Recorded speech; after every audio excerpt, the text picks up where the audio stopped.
In the northeastern corner of Australia, where the top end meets the sea, lurks a relic from the days of the dinosaurs. Come with me on a trip into angling adventure. But gars are considered facultative air breathers. They have gills that take in oxygen from the water they're in, like a normal fish.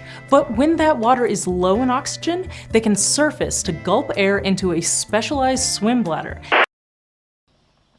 All right, well, enough of that nerd stuff. Let's go fishing, guys.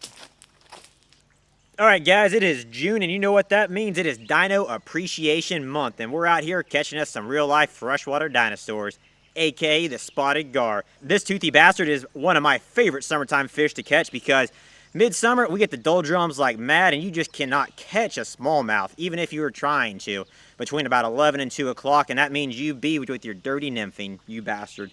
So that being said, what are we doing? We're gar fishing. Where are we at? I can't tell you that. And past that, let's go gar fishing.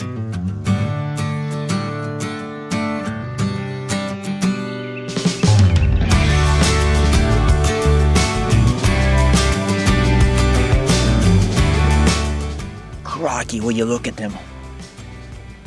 Cooling off in the afternoon heat. Enjoying a nice spring-fed river out here in the outback. The little is a interesting animal, prone to outbursts of rage and alcoholism. I'm gonna shut the up now for someone to chase me.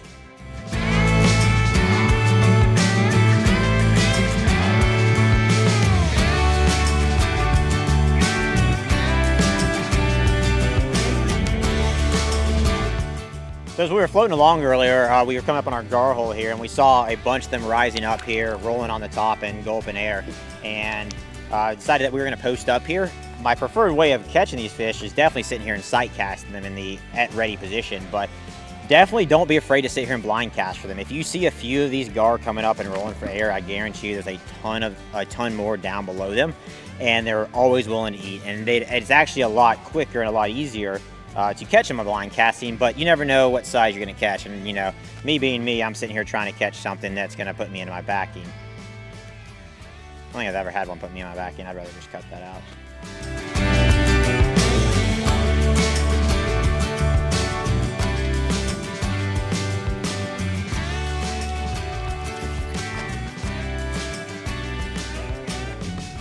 Super subtle.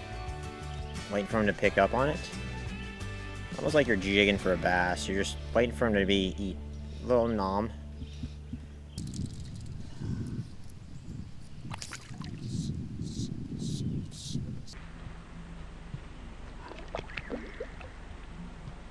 So we always get a lot of questions on the gear that we're using out here, and just want to do a quick rundown on what we're using for gar fishing today. I've got my 8-weight streamer rod, one of my favorite sticks I've got.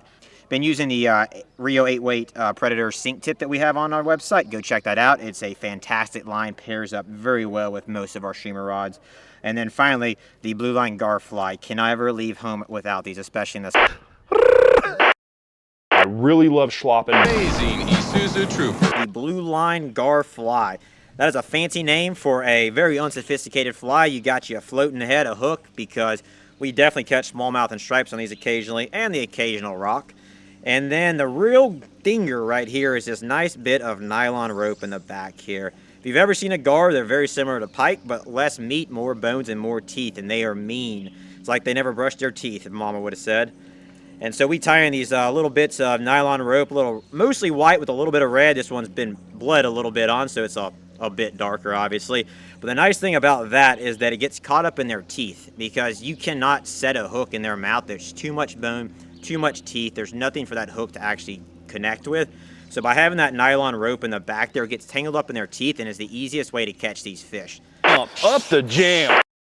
The nice thing about the bigger gar is that they're a little bit more, I'd say, leisurely. They're not as scared, I would say, as these smaller ones up here. These small guys, they come up here, they're up, they're down, and you might have a second or 2 seconds to even think about casting it. Whereas like the big ones, they'll just meander on up for the most part. They rarely come up fast, so you can usually see them as long as you have a pretty good,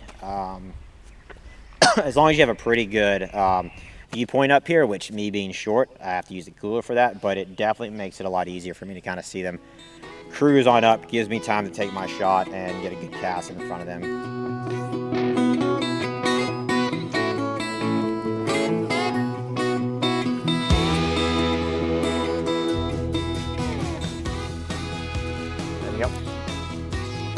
You still on? He's still on, there we go.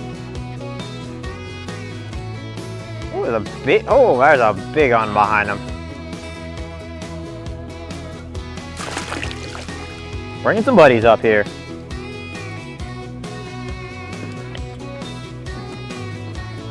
Net over here.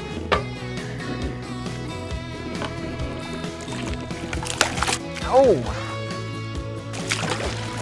So one of the more important things to note about the fly is that after it gets nommed on a little bit, it become a hot mess. And honestly, this isn't even the worst I've seen before. So it's always handy to have a keep comb on you. Get this at CVS, Walgreens, 50 cents there. You had school photos lately. I'm sure you could lift one of these off the photographer, but get you a cheap comb here because it'll help you out getting these things straightened out.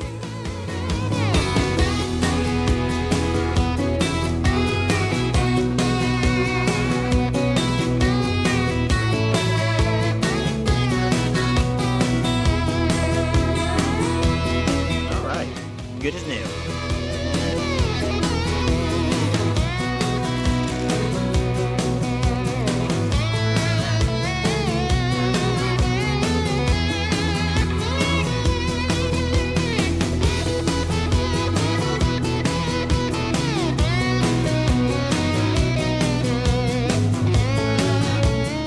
Something to play with every now and then. There he goes. Oh, we had him for a second. I gave him too much pressure. You really want to let the fish eat.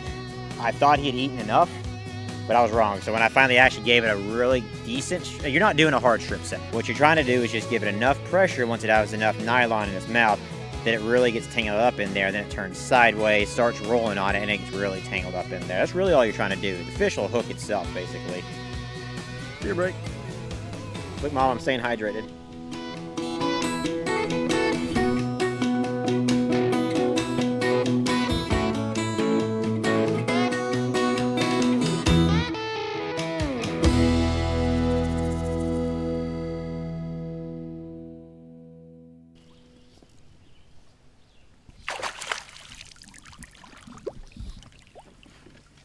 Here, I'll net him correctly this time.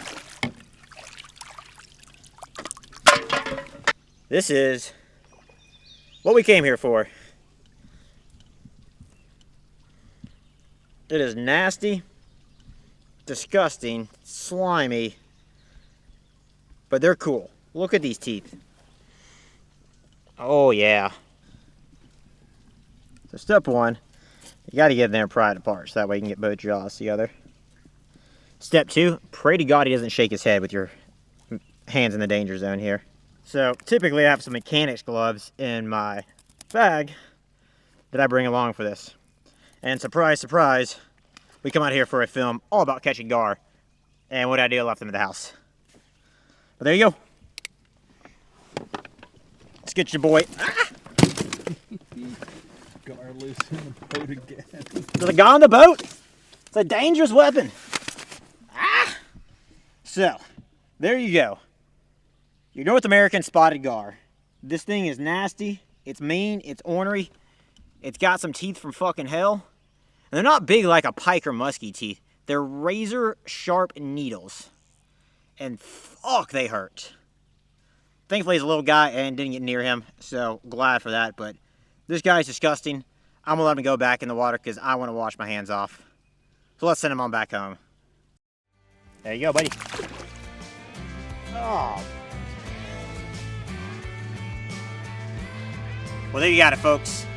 Whether you just want to enjoy Dinosaur Appreciation Month, you like chasing the old toothy bastard out here, or hey, you're just trying to break up the summer doldrums and try to find a new species to check off the list, I hope you guys enjoyed it. Gar fishing is one of my favorite pastimes during the summer, especially when the smallmouth bite goes down. So, if you really enjoyed it, make sure you like and subscribe below and check out our garfly on BlueLineFlies.com. Thanks and have a great day, guys.